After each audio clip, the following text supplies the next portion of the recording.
Good morning. We're doing 28 real estate tips, not to be confused with 27 real estate tips and 26 real estate tips.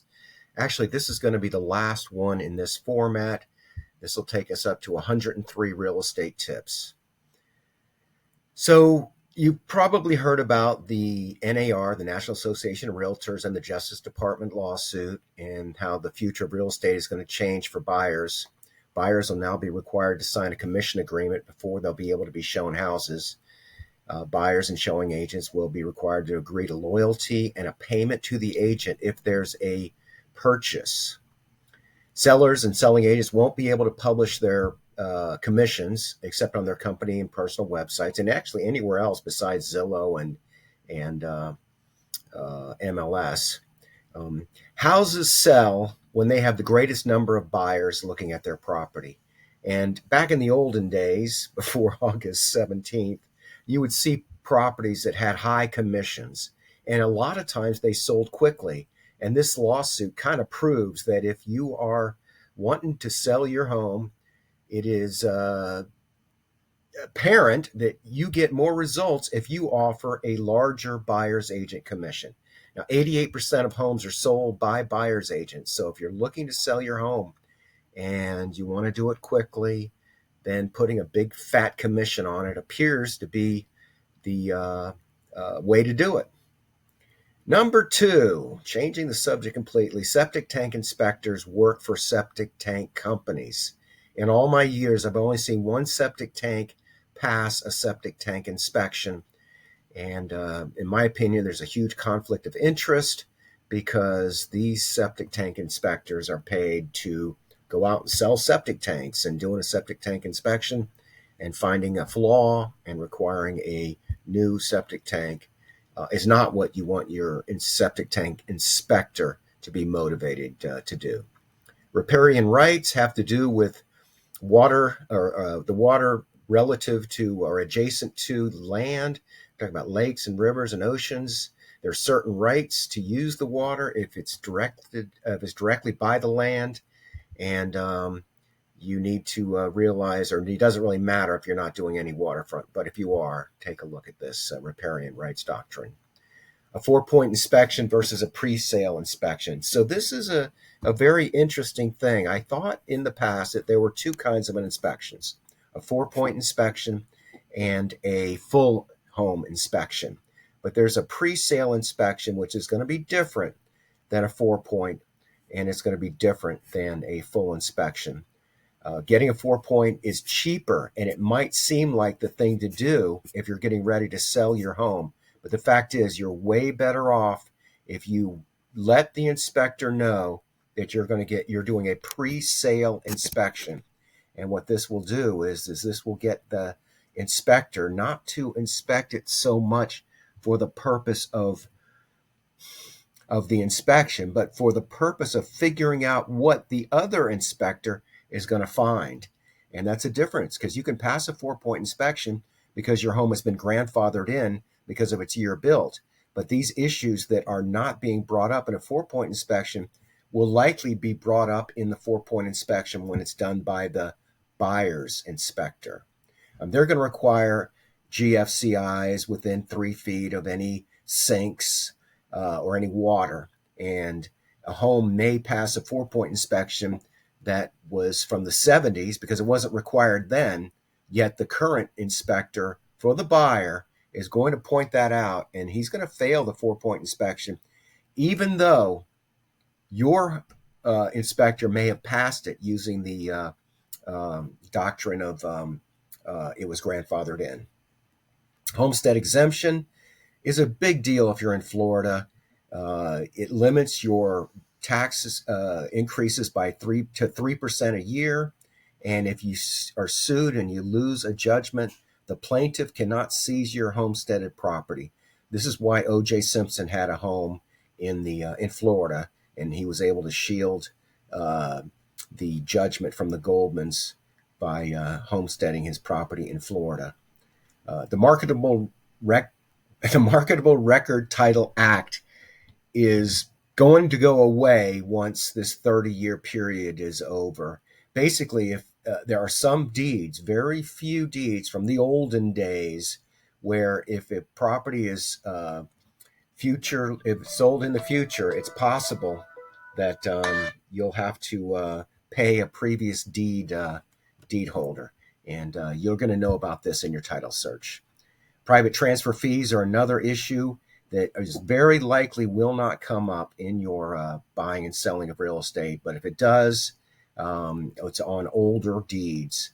And this is obscure and unexpected, and Florida requires that these to be disclosed to prospective buyers. Sinkhole disclosure requirements.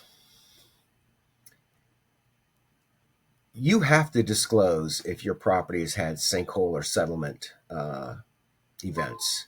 You also have to disclose if one of your neighbors has had a sinkhole or settlement event. Now, you have to disclose this even if you don't know it, and that's why you should hire a professional so that they can do the research and determine if indeed you are subject to disclosure.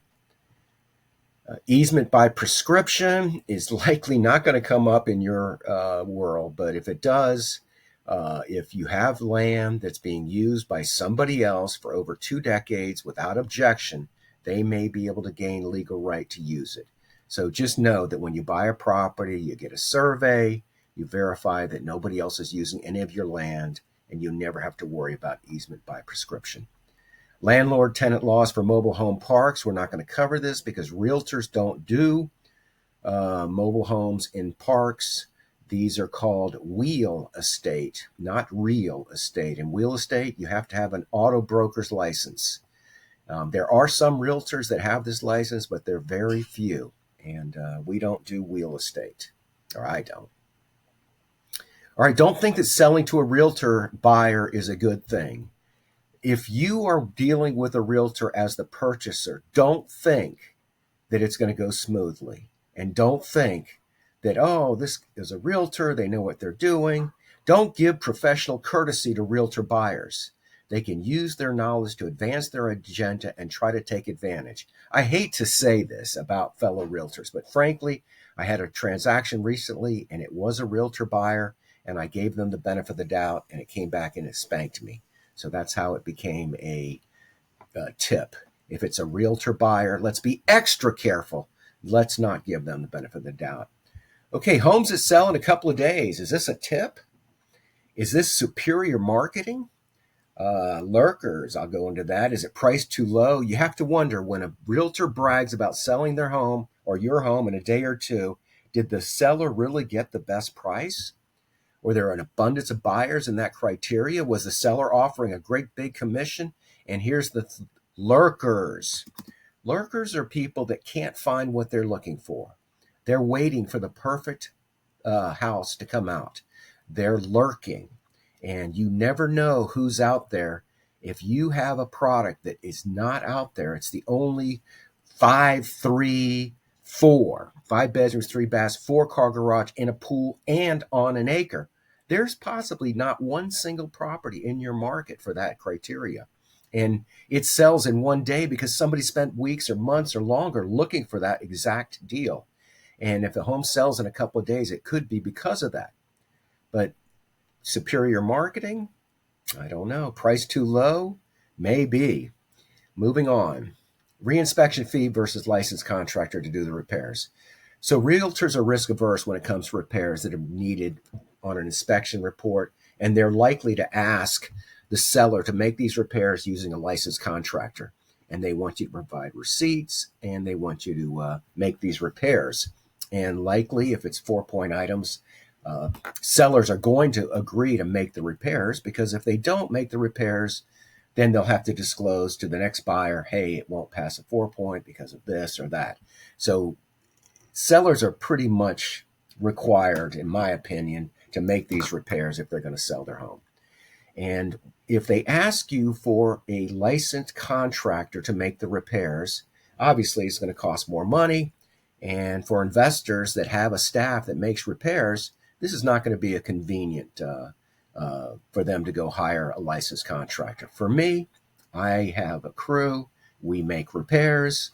We go in there and we repair the issues for our buyers. but we are not agreeing to have a licensed contractor make the repairs. We're actually willing to pay the reinspection fee to have their inspector come back in and verify that the repairs were made and that they were up to code.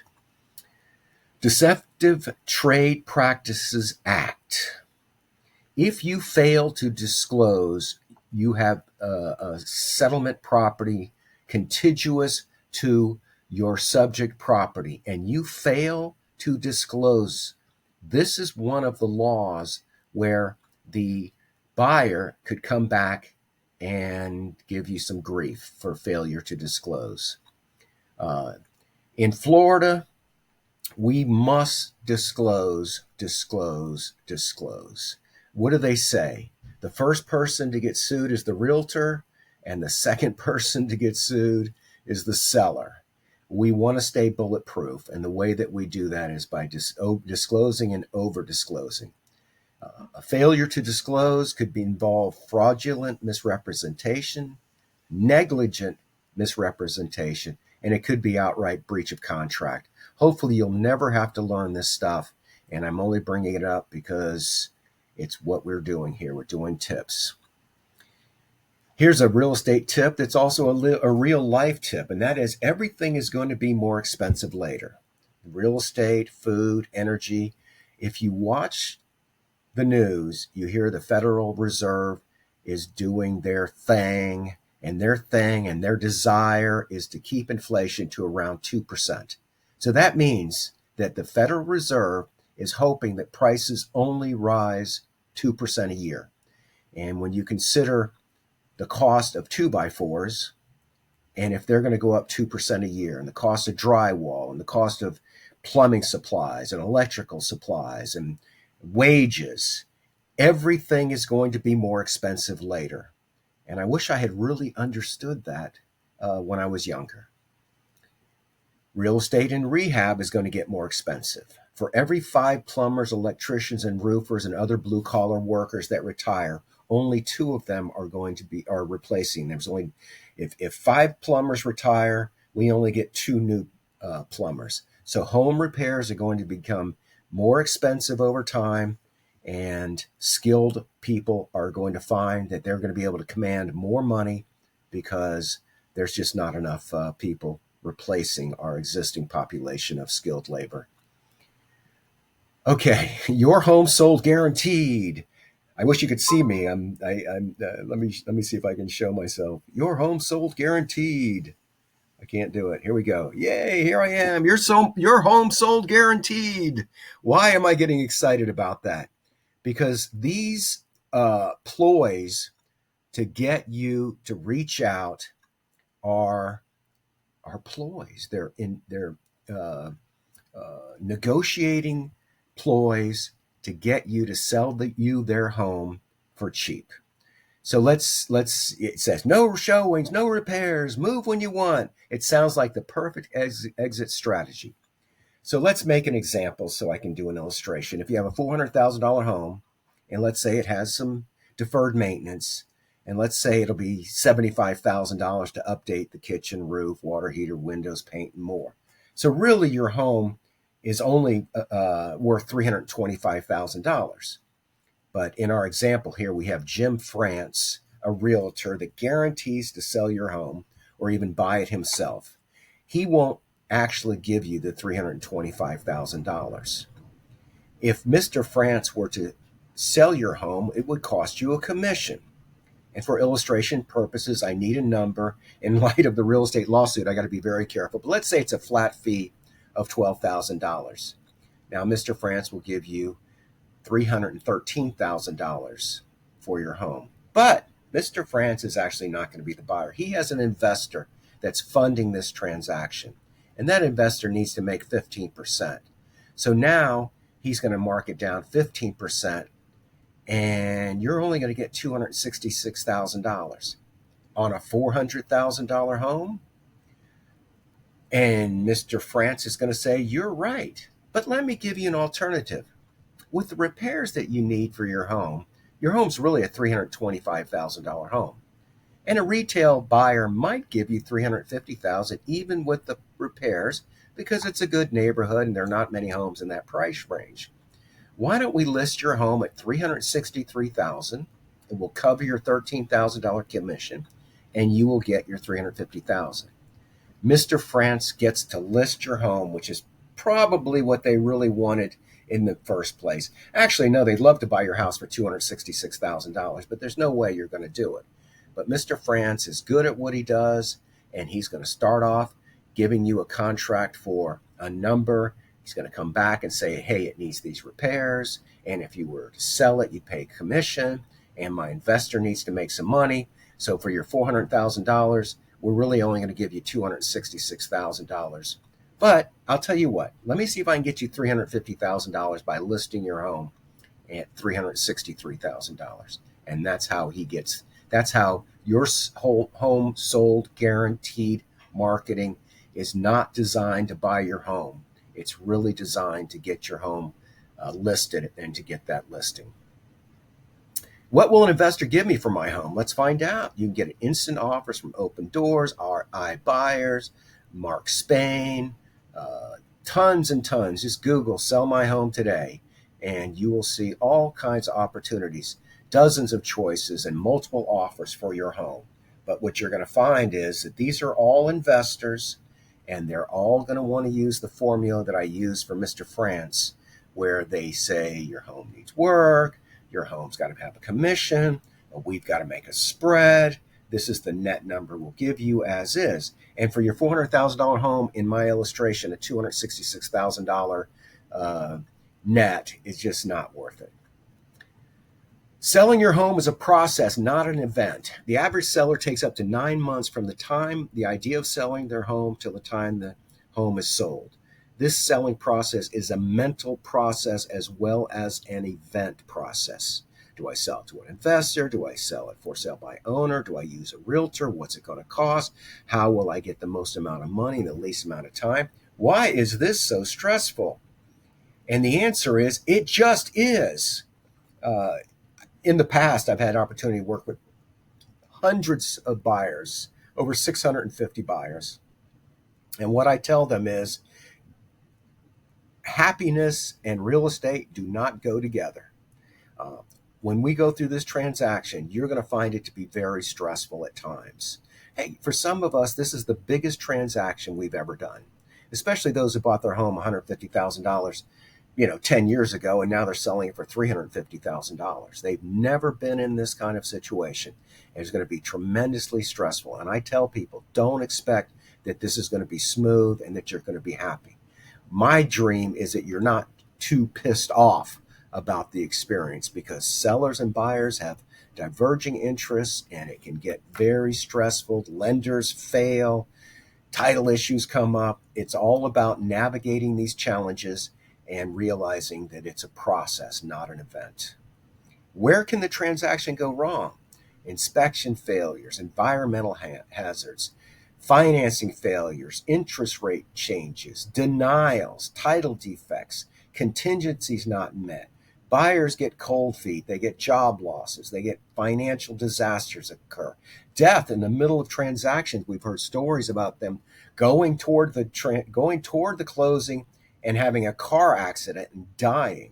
Appraisal problems, weather events, legal and regulatory issues, zoning and permitting, failure to get permits, zoning where it's conflicting, HOA nightmares, deed restrictions, market condition changes, contractual disputes and misunderstandings, and actual breach of contract.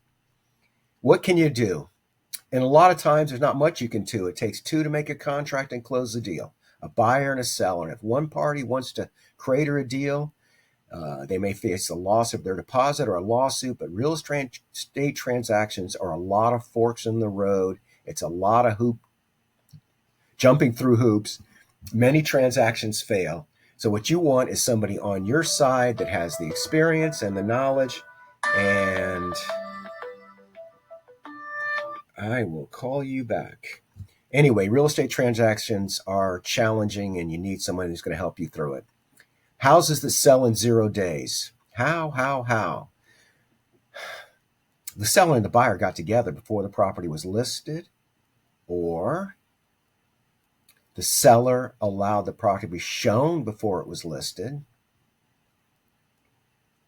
or the buyer was presented to a seller and a deal was done without ever getting it listed. And this could be a real potential conflict of interest for the seller.